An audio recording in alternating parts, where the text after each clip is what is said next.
السلام عليكم البنات، كنتمنى تكونوا كاملين بخير وعلى خير ولقاكم فيديو ديالي في احسن وافضل الاحوال. اليوم جيت لكم فيديو جديد، وصفه جديده. اليوم ان شاء الله جيت نشارك معكم باستيشيو او كوزاميه بالكفته، كتجي غزاله بزاف. كملوا معايا الفيديو حتى الاخير باش تعرفوا على طريقه التحضير. بسم الله على بركه الله. كما كتلاحظوا معايا خديت المقله، درت فيها شويه ديال الزيت، خليته حتى سخن مزيان. من بعد درت واحد البصله مشلضه، غادي نحركها مزيان وغادي نخليها حتى تدبل شويه. كما شفتوا معايا بعد ما تشحرات لينا البصله غير واحد شويه، يعني ماشي نشحروها مزيان. غادي نضيفوا عليها الكفته، من بعد غادي نضيفوا التوابل. غادي نديروا شويه ديال الابزار، شويه ديال السكينجبير، غادي نديروا شويه الخرقوم بلدي، وغادي نضيفوا عليهم الملح. من بعد غادي نحركوهم مزيان كما كتلاحظوا معايا.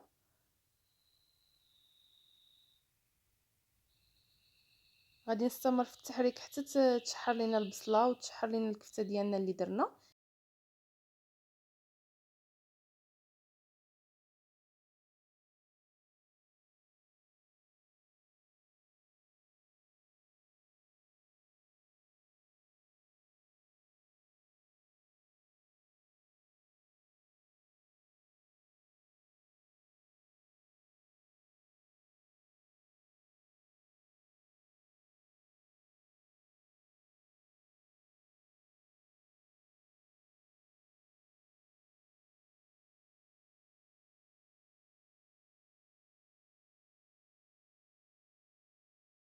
انا كما كتلاحظوا معايا من بعد ما تشحرات لينا الكفته مزيان كما شفتوا معايا، صافي غادي نحيدها من فوق النار.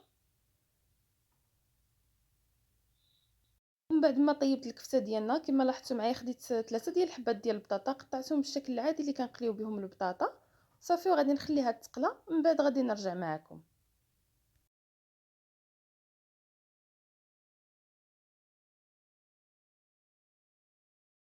بعد ما طيبت الكميه ديال البطاطا اللي كانت عندي، فغندوزو باش نحضروا صوص بيشاميل. كما كتشوفوا معايا هنا خديت معلقه كبيره ديال الزبده، غادي نخليها حتى تذوب مزيان.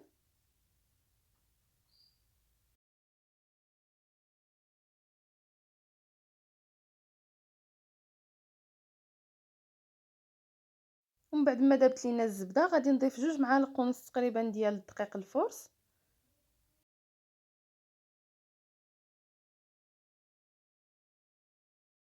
غادي نحركهم مع بعضياتهم مزيان كما كتلاحظوا معايا بهذا الشكل هذا.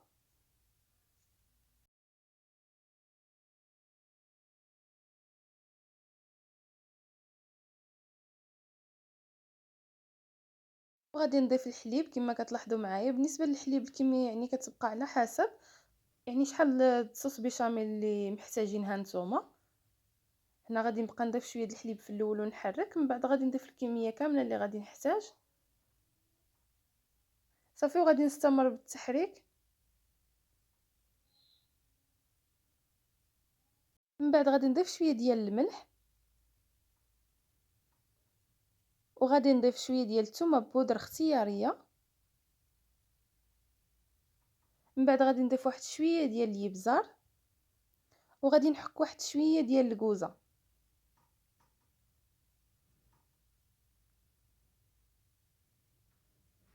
صافي من بعد غادي نستمر في التحريك حتى يعقد لينا لاصوص بيشاميل ديالنا.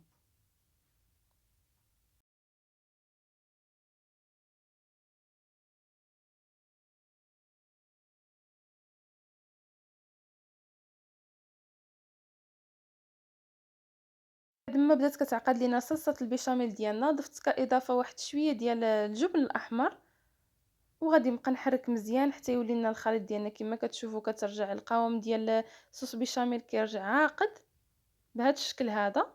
صافي وغادي نحيدها من فوق النار. شفتوا معايا من بعد ما وجدت كلشي اللي غادي نحتاج. هنا عندي بطاطا مقليه، عندي الكفته اللي شحرتها، عندي صلصه البيشاميل، جبن موتزاريلا، عندي الجبن ديال الساندويتش، وعندي الجبن الاحمر. هنا عندي ليمون اللي غادي ندخلهم للفران. كما كتلاحظوا معايا كاول طبقه غادي نديروها هي صلصه البيشاميل. غادي نحركها واحد شويه،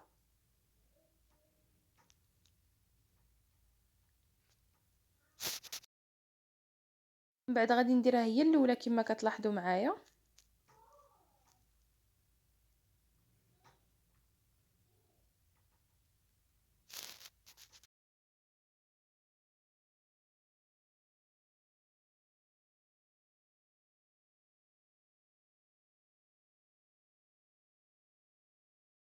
من بعد غادي نديرو البطاطا اللي قليناها،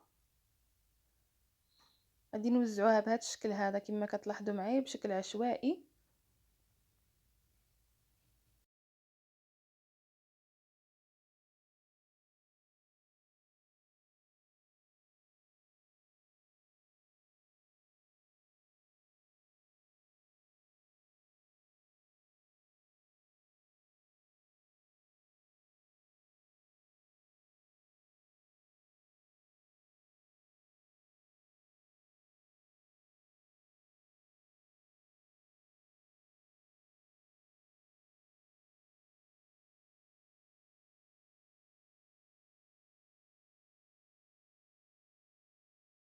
كما درنا الطبقه ديال البطاطا غادي نديرو الجبن ديال الساندويتش،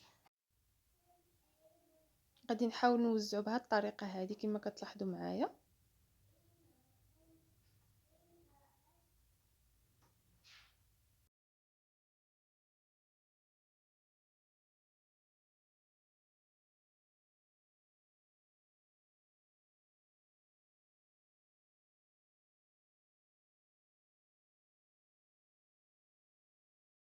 من بعد غادي ندير الكفته ديالنا اللي شحرناها من قبل، غادي نوزعها على الجوانب كاملين.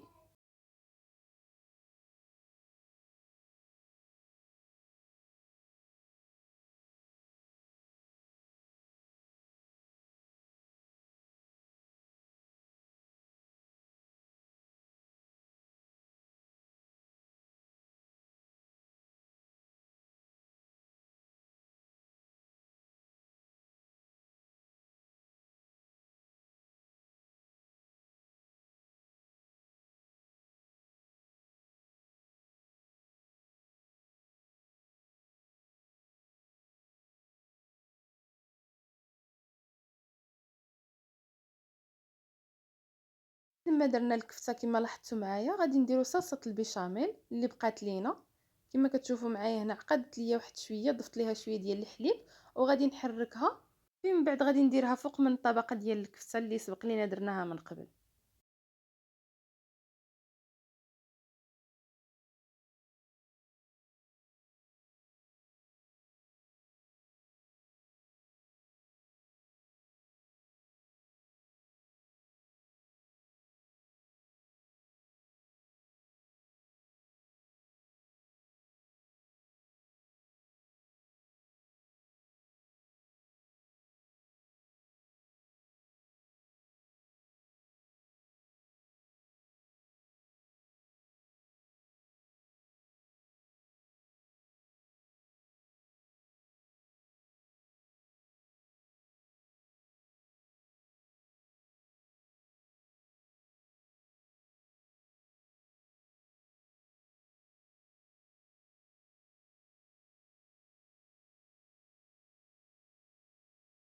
بعد الطبقه ديال البيشاميل غادي نديرو الجبن الاحمر مبشور، غادي نوزعو هكذا على لي باستيشو ديالنا كاملين.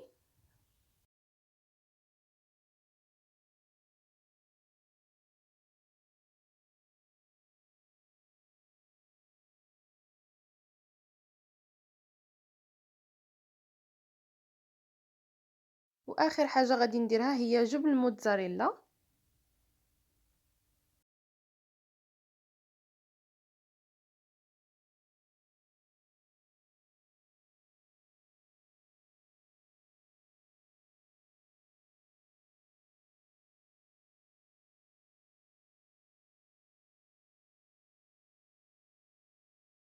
من بعد ما كملنا الكوزاميه ديالنا او باستيشيو ديالنا غادي ندخلوهم للفران اللي مسخن من قبل، غير يذوب لنا الفرماج وتحمرنا من الوجه ديالها من بعد نخرجوها. بعد ما خرجنا الباستيشيو ديالنا من الفران كان هذا هو الشكل النهائي ديالو، الصراحه اكثر من رائع. كنتمنى ينال الاعجاب ديالكم، وجدوه كفكره للعشاء او للغداء. صراحه كيجي بنين، كيحماقوا عليه الوليدات الصغار والوليدات الكبار، كيجي غزال البنات. كنتمنى تجربوه وينال الاعجاب ديالكم. كما كتشوفوا معايا راه كيجي معلك، كيجي شهوه منه وكيجي بنين بنين بزاف البنات. كما كتلاحظوا معايا كيجي معلك. كنتمنى الفيديو اللي شاركت معكم اليوم يكون نال الاعجاب ديالكم، ولا كملتوا الفيديو حتى الاخير وعجبتكم الوصفه اللي شاركت معكم اليوم. ما تبخلوش عليا بلي لايك ديالكم، واللي اول مره كتزور قناتي كنتمنى تشترك في القناه وتفعل زر الجرس باش دائما يوصلها الجديد الفيديوهات ديالي. وشكرا لكم، ونتلاقاو في فيديو جاي ان شاء الله يا ربي.